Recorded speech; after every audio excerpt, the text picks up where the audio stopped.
Olha, quando a gente pensa em Adam Smith, a primeira coisa que vem à cabeça é o quê? O pai da economia, o cara do interesse próprio, certo? Mas e se a base de todo o pensamento dele não fosse bem a ganância, e sim a empatia? Pois é, a história que costumamos ouvir talvez não seja a história completa. Então, para começar, vamos falar daquele Adam Smith que todo mundo acha que conhece. Sabe, aquela figura icónica, o arquiteto do capitalismo de mercado livre. E aqui está a ideia mais famosa dele, né? Aquela de que, ao perseguir o próprio interesse, a pessoa acaba promovendo o bem da sociedade, muitas vezes até de forma mais eficaz do que se tentasse fazer isso de propósito. É a famosa mão invisível em ação. A base de todo o argumento de que os mercados, por si só, geram prosperidade para todo mundo. E foi daí que surgiu essa imagem, essa caricatura do Smith como o grande defensor da ganância. O cara que basicamente deu uma justificativa moral e económica para o egoísmo. Mas a pergunta é, será que a história é tão simples assim? Pois é, porque e se tudo isso for só metade da história? E se o sistema económico que ele imaginou foi, na verdade, construído em cima de uma base completamente diferente? Algo, sei lá, muito mais humano? Essa frase aí é a primeiríssima frase do outro grande livro do Smith, escrito 17 anos antes da famosa A Riqueza das Nações. E isso, olha, muda tudo. Ele não começa falando de egoísmo. Ele começa falando da nossa conexão com os outros. A grande sacada do Smith aqui é que a moralidade não vem da razão pura, nem do que é útil. Vem dessa capacidade humana fundamental que ele chamou de simpatia. E olha, não é ter pena de alguém, tá? É a habilidade de se colocar no lugar do outro, de sentir junto, sabe? Ok, legal. Mas como é que esse sentir junto vira um julgamento moral? Como a gente decide o que é certo e errado? Bom, o Smith propôs um mecanismo bem interessante para isso. Uma espécie de juiz interno que ele chamou de espectador imparcial. Pensa nisso como uma voz na nossa cabeça, que nos faz olhar para as nossas próprias ações, não do nosso ponto de vista, mas da perspectiva de alguém de fora, alguém neutro. E o processo funciona mais ou menos assim. Para uma ação ser considerada virtuosa de verdade, esse espectador imparcial precisa concordar com duas coisas.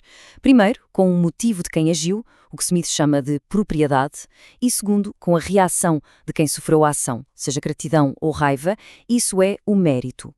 Então, se o espectador interno aprova tanto a intenção quanto o resultado, aí sim a ação é virtuosa.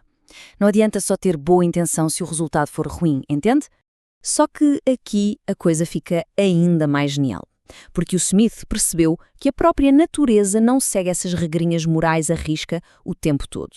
Na verdade, existem umas falhas no sistema que são incrivelmente úteis. O Smith chamou esses conflitos de irregularidades dos nossos sentimentos morais, e ele achava isso fascinante. São exatamente esses desvios da moralidade perfeita que, de um jeito meio paradoxal, fazem o mundo girar. Vamos pegar um exemplo. A gente sabe que o certo seria admirar a sabedoria e a virtude, né?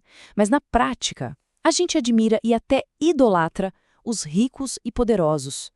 Smith diz que isso corrompe nossa moral, sim, mas é essa mesma falha que sustenta a ordem social. Sem essa admiração toda, talvez a estrutura da sociedade desmoronasse. Outra irregularidade curiosa. A gente deveria julgar as pessoas pelas intenções, certo? Mas o que a gente faz? Julga pelos resultados. Sempre. E por quê? Porque, segundo Smith, a natureza está mais preocupada com a ação, com o que de fato acontece no mundo. O mundo é feito de ações concretas e não de boas intenções guardadas na gaveta. E ele não via isso como um problema, não. Pelo contrário, era uma espécie de truque sábio da natureza para empurrar a humanidade para a frente, para a ação, para o progresso, mesmo que o caminho não fosse moralmente perfeito. Era um acordo pragmático, digamos assim. E é exatamente aqui, nessas irregularidades da nossa moral, que a gente encontra a verdadeira origem do conceito mais famoso do Adam Smith, a tal da mão invisível. E olha, a história por trás dela não é bem aquela que todo mundo conta. O argumento do Smith é que essa busca incessante por riqueza, por poder, ela é toda baseada num engano psicológico, numa ilusão. A gente corre atrás dessas coisas porque imagina a felicidade absurda que elas vão trazer. Mas essa felicidade, no fim das contas, é uma miragem que só serve para manter a gente em movimento. Aliás, ele tinha uma visão bem radical sobre isso. Ele dizia que, quando se trata da felicidade de verdade, sabe, ter o corpo tranquilo e a mente em paz, não existe tanta diferença entre um pobre e um rico. No fundo, todos estariam mais ou menos no mesmo barco. Uma ideia bem polêmica, né? E é aqui que entra a mão invisível original, lá do primeiro livro dele. Presta atenção, não é sobre mercados eficientes, é sobre um motor movido por essa ilusão de felicidade. A ideia é que os ricos, na busca incessante por mais e mais coisas, são levados por uma mão invisível a distribuir o que sobra. No fim, eles acabam provendo o necessário para a vida de todo mundo, sem querer, sem planejar, e assim fazem a sociedade avançar. Então, resumindo a ópera, o motor do progresso não é a ganância pura e simples. É essa nossa ilusão de que a gente vai ser mais feliz se tiver mais coisas.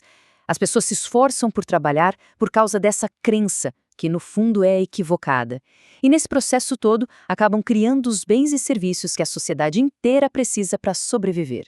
E ao juntar todos esses paradoxos, o Smith montou o que ele chamava de sistema de liberdade natural. Só que, e isso é crucial, era um sistema que já nascia com uma autocrítica dentro dele. O Smith estava longe de ser um otimista cego. Ele sabia muito bem dos problemas. Ele admitia, com todas as letras, que a divisão do trabalho podia deixar os trabalhadores, menos inteligentes, que os interesses dos grandes comerciantes muitas vezes iam contra o bem da nação e que a distribuição de riqueza era, na sua raiz, injusta, com proprietários que adoram colher onde nunca semearam. Para ele, essas irregularidades morais eram, no fim das contas, o preço a se pagar, o custo inevitável para se ter uma sociedade próspera e livre. Era o jeito esquisito que a natureza encontrou para alcançar o bem através do mal e a razão através da loucura. E tudo isso nos deixa com uma pergunta final. Uma provocação que vem direto do coração da filosofia do próprio Smith e que, sinceramente, ecoa até hoje. Se toda a base do nosso progresso é construída em cima de falhas morais e ilusões psicológicas, então o que isso realmente diz sobre o progresso em si?